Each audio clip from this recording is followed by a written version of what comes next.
Guillaume Meurice. Eh bien, petit coup de projecteur sur des collègues aujourd'hui. Une radio qu'on aime bien, Radio Courtoisie, qui a organisé une fête hier après-midi. Je vous ai pas vu là-bas, dis donc les copains.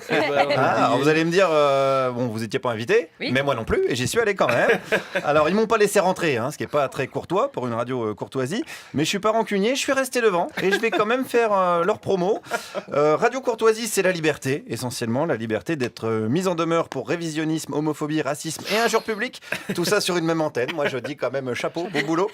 Et Radio Courtoisie, ce sont surtout des auditrices et des auditeurs que j'ai rencontrés. Une radio n'est pas là pour transmettre de l'idéologie, mais surtout informer les gens et les informer réellement. Mais est-ce qu'il n'y a pas un peu d'idéologie aussi dans Radio Courtoisie ? Je ne pense pas, non. C'est certainement pas une image de radio de gauche, c'est évident.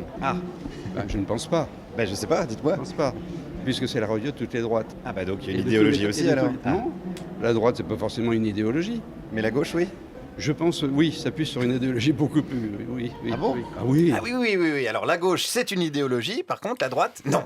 L'édito d'Éric Zemmour sur RTL, par exemple, c'est pas de l'idéologie. On pourrait se dire c'est de la science-fiction. Mais non, ça n'a rien à voir, c'est simplement la vérité. Et on écoute Radio Courtoisie pour connaître la vérité. Ils la disent, la vérité. Alors j'ai quand même besoin de temps en temps de savoir ce qui est vraiment pour voir où est la vérité. Non mais comment vous pouvez savoir que c'est vrai ce qu'ils disent ? Je ne peux pas vous expliquer ça, je ne sais pas comment vous l'expliquer d'ailleurs. Parce que ça se trouve, il y a des choses fausses ? Non, il n'y a pas de... Non, je dis monsieur, ça se sent ce qui est vrai, ça se sent. C'est à l'instinct alors ? C'est l'instinct, voilà, on le sent. Voilà, ça c'est la vérité, c'est de l'instinct. Non mais ça je le dis à tous les jeunes qui sont en école de journalisme, ceux qui nous écoutent, arrêtez de vous emmerder à enquêter, à croiser des sources, allez-y au feeling, c'est important, c'est comme ça que vous trouverez la vérité. Alors par exemple, voilà des vérités qu'on peut entendre sur Radio Courtoisie à la rubrique écologie. Quand on va dans les campagnes, toutes ces éoliennes qui défigurent, alors qu'on sait que pour l'humain c'est mauvais. Pour l'humain c'est mauvais, les éoliennes ? Oui, il y a des choses qui sont très mauvaises. Il y a des ondes qui sont nocives. En plus, on a des tas d'énergies fossiles qui existent. Et pour l'intérêt de certains, on va faire des éoliennes et défigurer nos campagnes. Moi je croyais que c'était l'inverse en fait, qu'on utilisait les énergies fossiles pour l'intérêt de certains.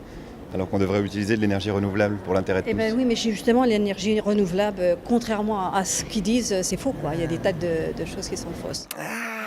Et ça, on ne savait pas, dis donc, putain, vive les centrales à charbon, bordel. Et surtout, que, comme dit la dame, méfions-nous des ondes. D'ailleurs, je lui conseillerais même de couper son poste de radio, parce que la radio, c'est essentiellement quand même des ondes, au risque de ne plus entendre les vérités de Radio Courtoisie, par exemple, les vérités, je dirais, écologie, bien-être. Si vous lisez la Bible, si vous analysez, vous n'avez pas besoin d'aller chez les médecins, vous faites confiance en Dieu. Vous pensez que si on lit la Bible, on n'a pas besoin d'aller chez le médecin ? Non, mais j'y vais parce qu'il y a le corps qui souffre, alors il faut soigner le corps aussi. Vous allez quand même chez le médecin ? Ah oui. Non. Ça suffit pas de prier quand même des fois. Et puis j'aime bien les médecins. Oui, parce que c'est vrai que des fois, Dieu, il est un petit peu débordé, il y a de l'attente, c'est encore pire qu'un médecin. Puis c'est vrai aussi, quand on pisse le sang, relire la Bible, c'est pas pratique, ça colle et tout. Donc on va voir un bon vieux médecin hérétique, tant pis, on ira en enfer, mais au moins en bonne santé. Voilà, c'était la rubrique bien-être. Mais voici désormais celle que vous attendez tous, la chronique société. Avant, on allait tout partout, il y avait une famille, il y avait des fêtes, il y avait tout. On n'était pas occupés comme on est occupés maintenant. Vous trouvez qu'on est occupé ? Tout à fait. Mais par qui ? Disons l'islam, les Chinois, et puis tout ce qui s'ensuit. Occupé, ça veut dire qu'il vous oblige à faire des choses ? Bien sûr, petit à petit, oui. Qu'est-ce qui vous oblige à faire, par exemple ? Et bientôt, il va falloir qu'on fasse comme eux, qu'on se déguise tout comme eux. Voilà, on sera obligé de se déguiser en chinois ou en musulman. Et là, on fera moins les malins. Va falloir chercher les costumes de chinois et de musulmans. D'ailleurs, je sais pas où ça se trouve, ça fait flipper. Alors, c'est un peu anxiogène, bien sûr. On a besoin de se détendre. Et la question, c'est est-ce qu'il y a une chronique humour sur Radio Courtoisie ? Alors, je voulais demander au grand chef, Henri Delesquin, que je connais bien, et qui me connaît bien aussi, puisqu'il m'a traité d'ordure cosmopolite sur Internet. C'est joli comme insulte, ordure cosmopolite. Cosmopolite. Oui, ça me va. Les deux me vont. Mais Henri, il n'a pas voulu sortir pour me parler. Alors j'étais un peu triste, mais j'ai demandé à Daniel Lallemand, qui est une des stars de l'antenne, une sorte d'Alex Vizorek de chez eux. Si L'Allemand qui s'appelle. Oui, Daniel Lallemand, voilà. Alors ça, il n'est pas responsable de son nom. Bon. Et Daniel, il m'a raconté la bonne blague de Radio Courtoisie qui est passée à l'antenne. Oui, Delesquin qui disait à un Africain instruit qui disait « Vous êtes intelligent, donc vous ne pouvez pas être entièrement noir. » Mais il faut prendre ça au sens de l'humour. Ça, c'était une blague, ça ? Je pense d'ailleurs que l'Africain a dû rigoler, mais Ça ne l'a pas blanchi pour autant et nous, ça ne nous noircit pas pour autant. Hein. Chacun chez soi. Oui. Est-ce que ça, on peut dire que c'est l'humour Radio Courtoisie? Tout arrive sur Radio Courtoisie, même de l'humour. Mais bien sûr, putain, mais qu'est-ce qu'on se marre. Alors, oui, c'est plus Michel Leb que Malcolm X, hein, quand même, comme humour, mais on rigole. D'ailleurs, je vais être honnête, c'est un petit peu mon rêve de bosser là-bas. Alors, j'ai demandé à Daniel si je pouvais, moi aussi, intégrer la station.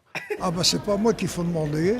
Je vous trouve tout à fait sympathique et par conséquent, je n'y verrai pas d'inconvénient. Ah. Mais il faut aller voir Monsieur Delesquin et lui dire, attention à France Inter, vous risquez de vous faire fusiller. Alors. Oui, alors du coup, je vais pas y aller, hein, on va plutôt faire comme ça. Parce que c'est vrai que parfois, la fête de Radio Courtoisie, c'est aussi la défaite de la radio et de la courtoisie. Merci Guillaume Meurice.